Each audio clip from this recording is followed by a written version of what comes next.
Hi folks, it's James. As you might know, I've been on the road. I'm trying to get these videos to you as frequently as I can. So I'm going to go through some of the currencies and the stocks and everything that we're busy trading, including crypto. And please stay right to the end. I've got a very important announcement. I put out a question a few days ago asking on these videos whether you prefer long or short videos. And actually the overwhelming response was shorter is better than longer. So we'll go with that idea today, and then I'll ask for your feedback. Let me know if you still like the shorter videos. Let's go through the stocks. Here's NASDAQ, S&P, and a few names, German 30, IWM. We went long on NASDAQ, as you know, a few days ago, and again on the dip right down last week, down to the bottom there. Pretty simple, really. And nothing has really changed since my last video in which I detailed all of these key points. We tried to hold support at the very long-term channel line, but failed there. And of course, as I said before, we've had way too many touches on this channel line already, and it was always due to break. We've pulled back about 12.5% on the NASDAQ and about 10% on the S&P. That's a correction. It happens about once every 6 months, as you can see on your chart right in front of you there. And this last correction we just had is pretty similar in size and structure and everything like that compared to the last one, which was over here. Notice that we just got to the top of that order block and bounced. We got long at the top of the order block, as I said we would. We didn't quite get down to the Bollinger Band, and there's another order block below. And depends on what your idea is. Are we in a bear market, in which case these would be dead cat bounces? Or are we just making a bottom in a market correction and destined to move on to new all-time highs?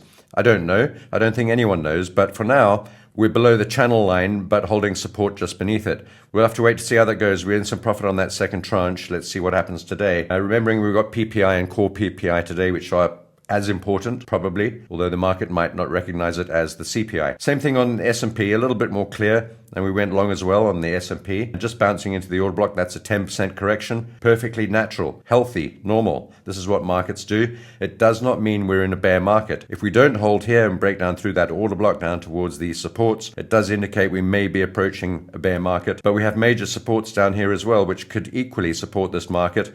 And of course, the lower Bollinger Band we have not reached. So in summary, I'm long on the NASDAQ, long on S&P. We're also long on Tesla. And this is an interesting one because it bounced up pretty dramatically yesterday after a big gap up.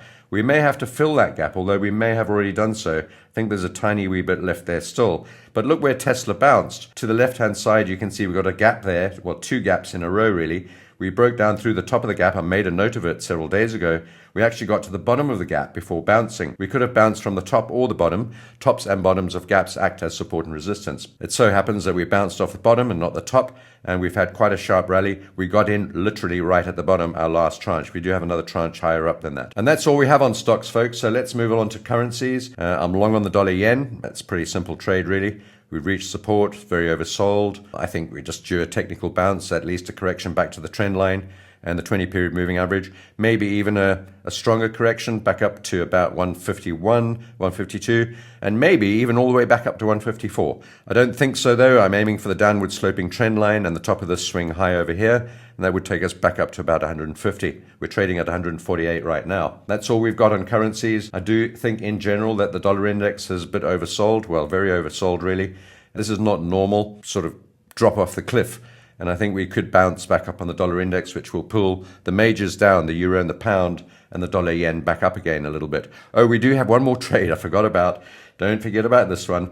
This is the euro yen. I put this up on X, I don't know, a few days ago, saying we were selling at the trend line. We've got a big long run up, a bear flag forming, and a trend line above it, and descending lower highs and lower lows. And the measured target for this pattern would be down at the bottom here at around 144. Our target's 144.80. On crypto, nothing's really changed. Nothing very exciting. Languishing, basically, when it comes to Ethereum and XRP. A little bit of a bounce on XRP. You can see all of our positions there. We're well in the negative on Ethereum. Really, I think Ethereum's just going to have to get going if and when there's some sort of altcoin rebound, but we'll need Bitcoin to take it up with it as well. If Bitcoin doesn't hold here, it looks like it's trying. A very classic move here. We got long at that trend line. Very long-term trend line. We've only had a couple of touches. This is sort of the third major touch of this trend line. The third touch is normally the make or break. If we don't hold here, we should carry on moving down quite sharply, maybe all the way down into the, I don't know, 70s, maybe even the 60s. But it looks like we are trying to hold, and it's the third touch of the trend line. And the third touch, if it holds, should lead to a dramatic bounce. I'd like to see us getting through these top two trend lines before adding more positions onto my Bitcoin. Even though I've got quite a big chunk, if we do get successive breakouts through those trend lines, I'll be looking to add. Natural gas, our favorite one today, of course, and please stay to the end of the video because I'm going to be doing a course and webinar on natural gas for free, and I'd like to invite you, so just stay tuned for the end.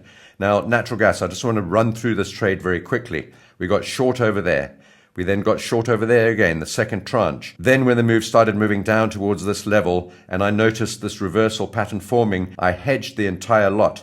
I retained those two short positions, and I bought the same size, the combined size of those two shorts down the bottom here, off the 50 period moving average and a sharp, steep reversal wick candle. We then moved up there. We had that big spike, which you can't see on this chart, but you can see on the NYMEX and on the continuous. This one was truncated because, please have a look at the last video. I don't want to go into it all now, but I've explained it all in the last video. Anyway, the point is, we got short there as well, and we unhedged that long position, took profit on that long position all the way from the bottom at the top, and then took that money, used that profit from the long position, keeping these two shorts open at the same time, and added another short position. So we now have 3 short positions on this trade, one from there, one from there, one from there. All 3 are now in profit, plus we got the profit from this long trade when we hedged, where we took profit off at the top. So that's 4 profits from one single move from this level over here up to the top and back down again. We got profit out of all of those moves and actually doubled up on our profit by hedging.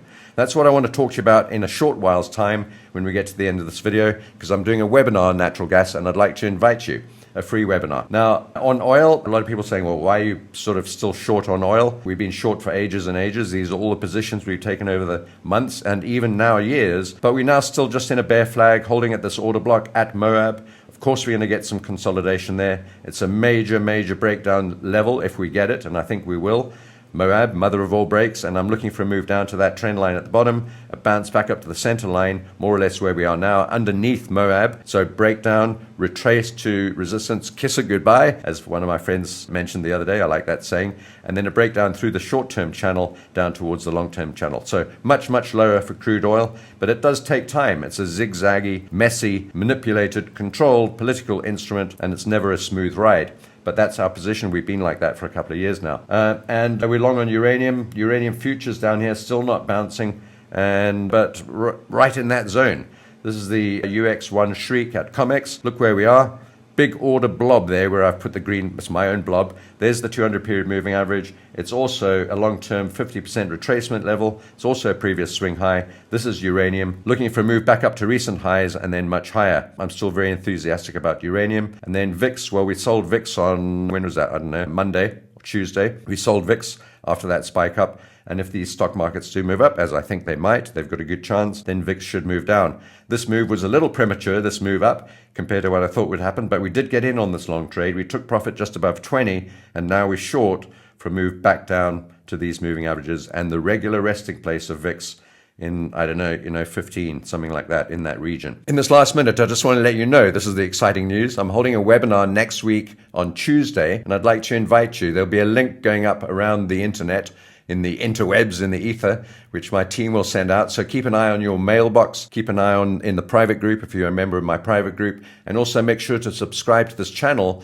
so that you can get early notifications. I think there will be limited seats. We have a software package which can only take, I think, 100. So make sure you subscribe to this channel. And also in the description, click on the link to Arcis Trading, and that will take you to my webpage where there's an early bird sign up form. You can put your email address in and make sure that when I do release the course, your name's on the early bird list and you won't miss out. So I look forward to seeing you in the webinar on Wednesday. Make sure you put your name in all the lists you can. Subscribe to the channel so that you don't miss out on a seat to the webinar. I'll see you there.